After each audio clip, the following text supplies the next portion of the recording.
Hi and welcome to the Arsenal Circle. Here to talk to you today about whether the World Cup will kill Arsenal's season. I think it's an interesting one. It's a lot of things we could talk about. I've just got back from holiday, so in Ibiza, as you can see by the shirt. It's good to be back talking about what I love, especially so with football. Um, but yeah, there's a lot of things to discuss. Will the World Cup, kill our season, stop us from pushing for the title, or will we be able to fight through and still go after that, go in a title charge? So I've got four things that I want to talk about, even though I could talk about this for a while, but I don't want to keep this one too long. Um, but yeah, let's just go straight into it, right? So first of all, we have Erling Haaland. No. Obviously, I'm kidding. But Erling Haaland is a big factor in relation to this, right? So this is just all the other clubs and all the players that aren't going to the World Cup, and the biggest name there being Haaland, right? So you've got names like Erling Haaland and Mo Salah that won't be going to the World Cup. Norway haven't qualified, and Egypt haven't qualified. This is big because in comparison to Arsenal, we will have quite a few players going to the World Cup, and I will get onto that in a minute. As you can see here, Haaland won't be going to the World Cup. Salah won't be going to the World Cup. Even players that will be going to the World Cup, including Heung-min Son, right, with Korea Republic, they're not going to get far. He'll be back in training quickly. He'll be back fighting with the first team. Same with players like Darwin Nunez. What's his name? Luis Diaz hasn't qualified for the World Cup. Colombia aren't going. A lot of players just aren't going. I'm trying to think of... Aubameyang's not going, of course. Pulisic's not going. Pulisic is going, but he's one of those teams that will get knocked out pretty early. Again, like in comparison to Arsenal, which I will get onto, a lot of big players for these clubs aren't going or will get knocked out early on, and that is going to be a big factor because there's going to be a lot more time for these teams to keep gelling and keep building a I don't know what I'm trying to say here. Keep building a team working environment. Stay with the team rather than the mentality of the World Cup, right? If that makes sense. And it's going to give them a chance to keep training with the team, keep their mind on the league. For example, Haaland. He's not going to the World Cup. Okay, he's going to bang in goals in the Champions League. He's going to bang in goals in the Premier League, and that is going to, definitely halt the progress of Arsenal.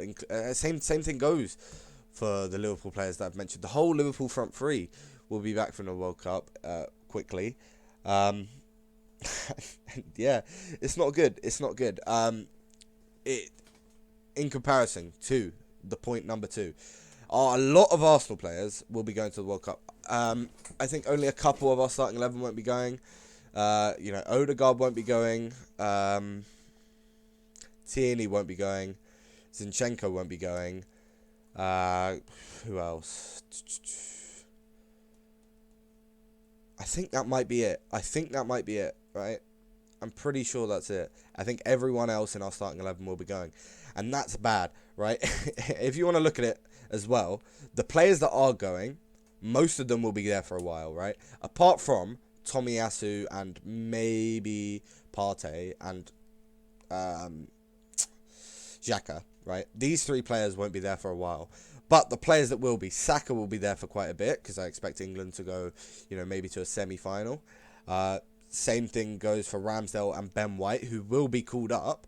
Like, I fully expect Ben White to be called up. Ramsdale, we know, will be called up. So that's three players for England. We also got three for Brazil, including Martinelli, Gabriel Jesus, and Gabriel, who I think all will probably get called up. Maybe not Gabriel. So, in a way, I hope he doesn't, but I would like him to boost his confidence. He's been playing really well, and I think he deserves it.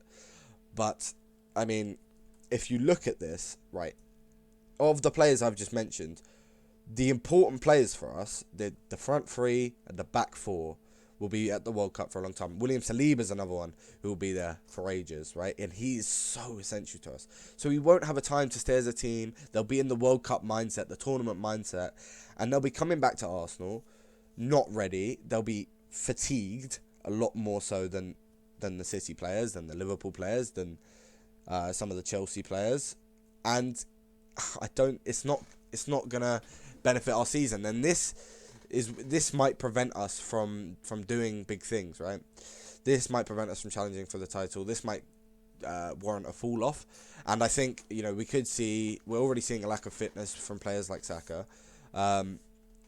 Although, to be fair, he has been on fire recently, but we've seen a lack of fitness from him. We've seen a lack of fitness from most of our players in that Southampton performance, and basically all of them are going to get called up, right? So that's not going to be beneficial because they're still going to be tired. They're not going to be able to rest. I mean, some of them will be on the bench, admittedly, but they're still going to be training in the camps, and that's intense training for the World Cup, and it's going to definitely hinder. I was trying to say hinder and halt and alter in one, right? Sorry, it will definitely hinder our season, and could stop us from challenging for the title, could stop us from even getting into top 4, which I don't think will happen, but it could stop us from getting a top 3 finish, which is what I'm, as an Arsenal fan, hoping for. I think we can finish third at the end of the season, but there's still a lot to be seen. We still might be able to challenge for the title regardless. Who knows? And that's why I'm going on to the third point, which is the January transfer window. Now, this is a however point. I'm writing a paragraph here. No, but with the January transfer window, it's going to be a chance for us to bring in players such as I'd like a Douglas Luiz, I'd like an Ndicka, who are going to give us the squad depth that we need to push on, right? One thing I haven't mentioned so far is the squad depth, and yes, I did just mention the fatigue, but that's the thing. With other teams that even will be as fatigued as us, our squad depth may not be as strong. However, we have the transfer window coming up.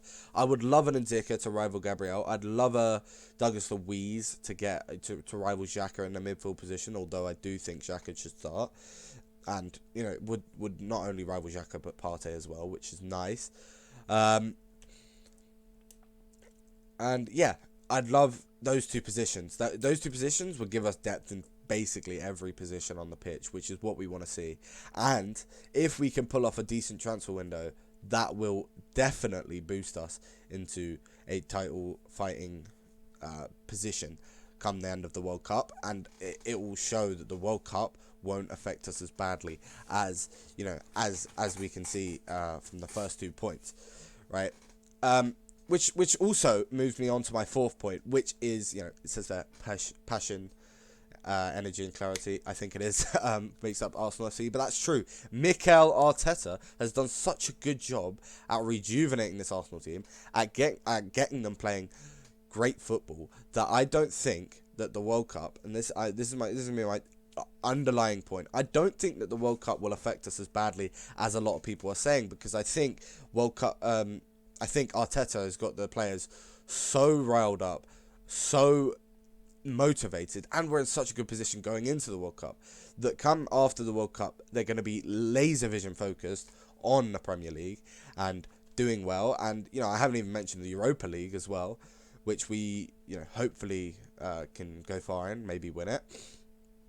And it's gonna his mindset, Mikel Arteta's mindset, is going to keep the team going and keep us pushing for the World Cup, I think. And I think that's the important one. We have to look at Mikel Arteta and how he's kept the team together through the bad bits, through the good bits. If say Brazil lose the World Cup final, 3 of our players are going to be very, very unmotivated. Gabriel, Martinelli, and Jesus, and maybe Marquinhos a bit, even though he didn't go, right? But say they lose the World Cup final and Saliba does win it with France or something like that. Mikel Arteta will be able to get the team back together, no hard feelings, all playing fluidly, keep them professional, and the World Cup will be out of their mind. I'm telling you, Mikel Arteta will get them laser vision focused on the Premier League, and we will be able to push for the title. Do I think we will win the title? No, I think we'll come third. I think that's a realistic area for us to finish. But I do think Mikel Arteta will be vital to that, and how he uses the transfer window to give us extra squad depth that we need to push on through the World Cup. Now, it is unfortunate that the World Cup is midway through the season, especially we're on such a good run, but I don't think it'll affect it. I don't think it'll affect us that much. Let me know what you think about this in the comment section down below. Do you think that the World Cup will kill Arsenal season? I don't think it will, personally, as I've just said. But, you know, as you can see, Erling Haaland not going to the World Cup, that might be enough to kill our season, right? He is such a beast right now. But yeah, let me know in the comment section down below. Like and subscribe if you enjoyed the video, and appreciate you watching. Goodbye.